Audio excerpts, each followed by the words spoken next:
Have you ever wondered why life feels so unfair? Why do good people suffer while others seem to escape their wrongs? It's a question that tugs at our hearts, challenging our sense of justice. Welcome to the Noble Wisdom Path, where we explore these mysteries through Buddhist wisdom. Today, we'll uncover the truth about karma, not as a cosmic judge, but as a guide to inner peace. Life can feel like a puzzle with pieces that don't fit. We see injustice, children facing hardship, kind souls met with pain, and we ask, is karma fair? At the Noble Wisdom Path, we don't promise easy answers. Instead, we invite you on a journey through the Buddhist teachings, where karma is a law of cause and effect, not punishment or reward. It's a path that empowers us to shape our future, even in an unjust world.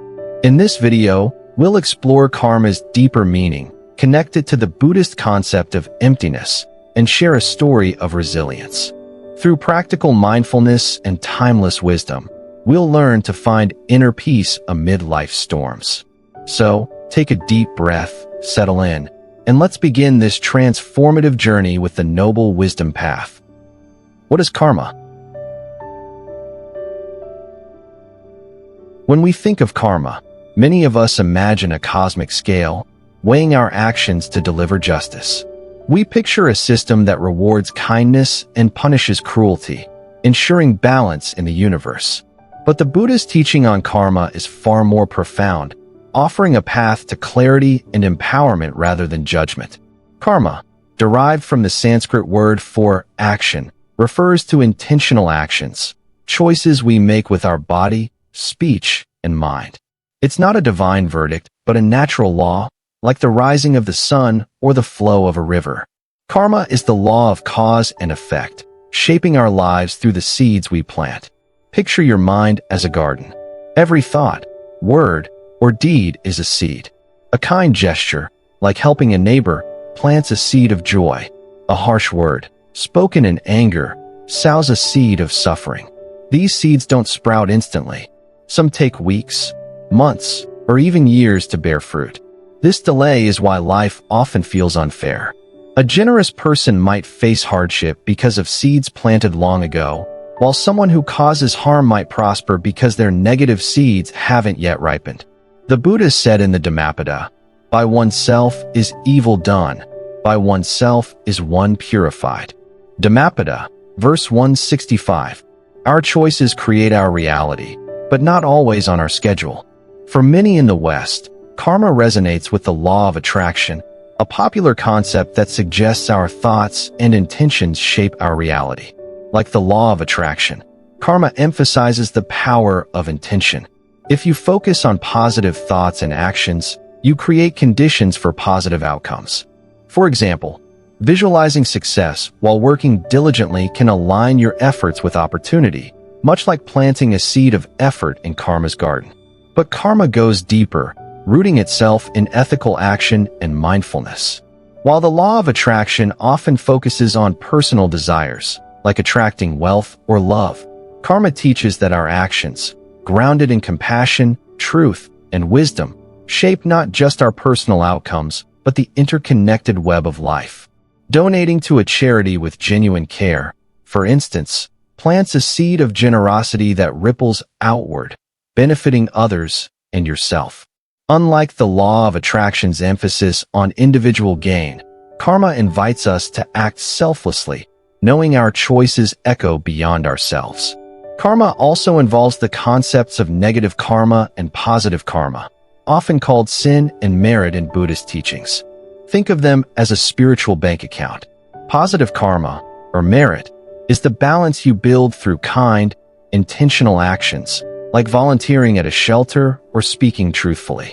Negative karma, or sin, is the debt you accrue through harmful actions, like lying or harboring resentment. Just as a bank account requires deposits to stay healthy, your store of merit needs regular contributions. If you only withdraw, relying on the merit from past good deeds without planting new seeds, you'll eventually run dry. For instance, imagine a wealthy person who lives comfortably due to past generosity, but becomes selfish, ignoring others' suffering. Over time, their merit depletes, and they may face hardship, not as punishment, but as the natural result of an empty account. The Buddha taught that we must keep planting seeds of merit through mindful actions to sustain well-being. Consider the story of John, a small-town teacher who spent years helping his students, earning respect and a fulfilling life. His past generosity, his merit, created this stability. But as years passed, John grew bitter, feeling unappreciated, and stopped mentoring others. He leaned on his past good deeds, expecting life to remain kind. Gradually, his relationships frayed, and his sense of purpose faded. John's story shows that merit isn't a permanent vault, it's a living balance. When he stopped planting seeds of kindness, his account dwindled, and suffering crept in. This isn't about blame, but a reminder that we must actively cultivate merit to nurture our inner peace. Karma isn't the sole force shaping our lives. The Theravada tradition outlines 5 natural laws, or niyamas. Karma niyama, intentional actions. Utu niyama, physical laws like weather. Bija niyama, biology and genetics. Dhamma niyama, natural phenomena like gravity. And Siddha niyama, mental processes like thoughts. A flood destroying a village or a child born with illness isn't solely due to karma. Environmental or biological factors play a role. Karma is one thread in a complex tapestry, reminding us that life's unfairness isn't always personal. This perspective frees us from guilt and empowers us to focus on what we can control, our actions. By planting seeds of compassion and wisdom, we build a future of peace for ourselves and the world around us. Emptiness and suffering. Despite understanding karma, the sting of unfairness persists. Why do some endure relentless hardship while others seem untouched by their wrongs? The Buddha offered a transformative teaching called emptiness to address this. Emptiness, as taught in the Heart Sutra, isn't about nothingness but the interdependent, ever-changing nature of all things. Form is emptiness. Emptiness is form. The sutra says, meaning that nothing, neither pain nor joy, has a fixed essence. Everything arises from conditions, like ripples on a lake, constantly shifting. When you feel crushed by injustice, a job loss, a betrayal, that pain feels solid, as if it defines you. Emptiness teaches that suffering is fluid, dependent on conditions like your thoughts or circumstances. Change those conditions, and the suffering shifts. This is liberating. You're not bound by pain. For example, feeling stuck in a stressful job might seem permanent, but practicing mindfulness, observing your thoughts without clinging, can soften its grip. Emptiness helps us release our attachment to fairness, the idea that life must reward good deeds instantly. Clinging to this creates suffering. By letting go, we find peace. Modern psychology echoes this. Cognitive behavioral therapy, CBT, shows that our thoughts shape our emotions. Obsessing over why me deepens pain, but mindfulness, as studied by Jon Kabat-Zinn, helps us see thoughts as passing clouds, reducing stress. Emptiness doesn't erase injustice. It changes how we meet it. It's an invitation to transform suffering through mindful choices, planting seeds for peace even in a turbulent world. A personal story. Let's meet Anna, a 35-year-old woman from a quiet Oregon town, whose life unraveled in ways that felt deeply unfair. Anna had built a stable life, a job as a graphic designer, a decade-long marriage, and a wooden cabin nestled among pine trees. But within a year, her world collapsed.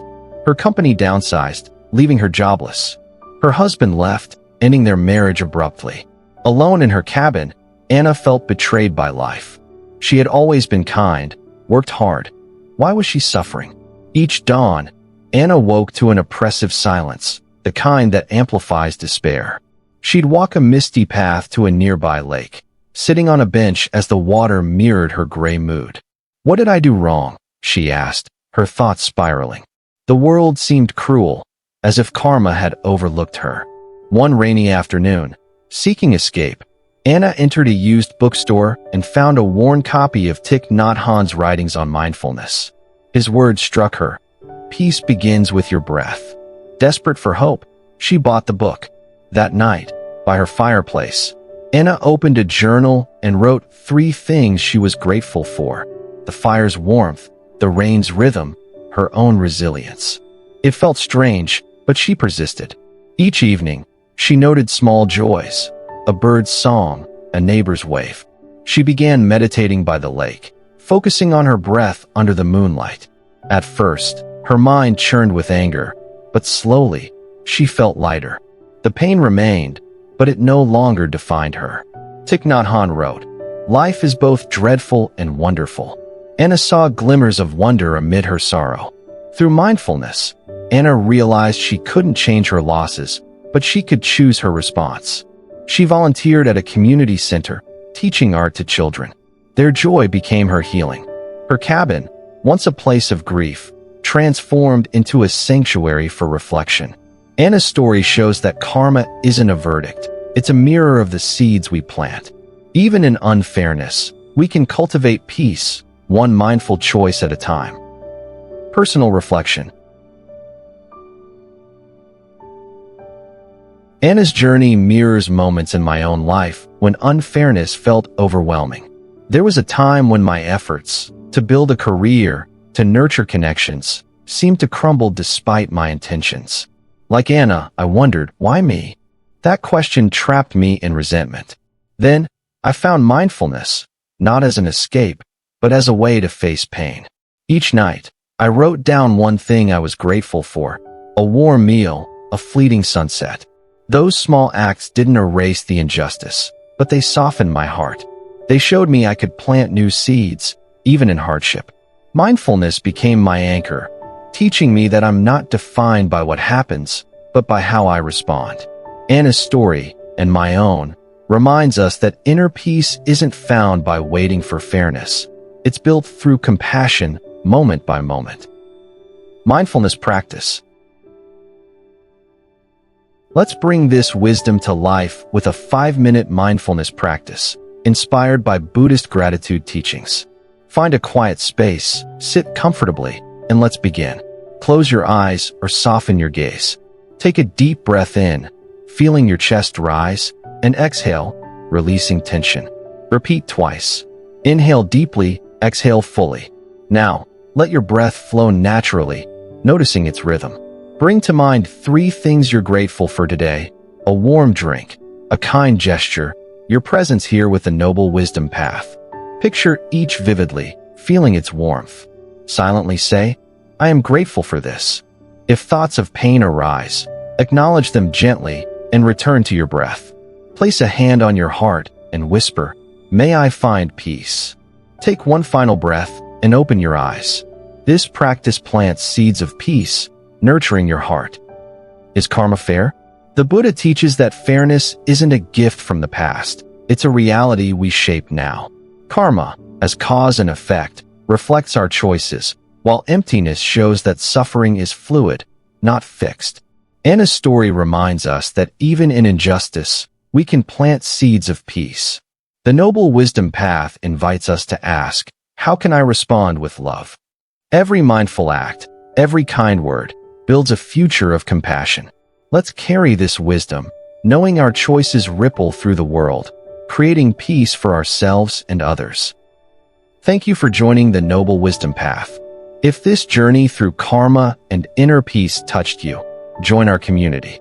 Subscribe, hit the bell icon, and share your thoughts in the comments. How do you find peace in life's challenges? Your insights inspire others. Explore our videos for more on mindfulness and Buddhist wisdom, and share this video with someone who needs it. Together, let's build a world of compassion, one mindful moment at a time. Join the Noble Wisdom Path, subscribe, reflect, and grow with us.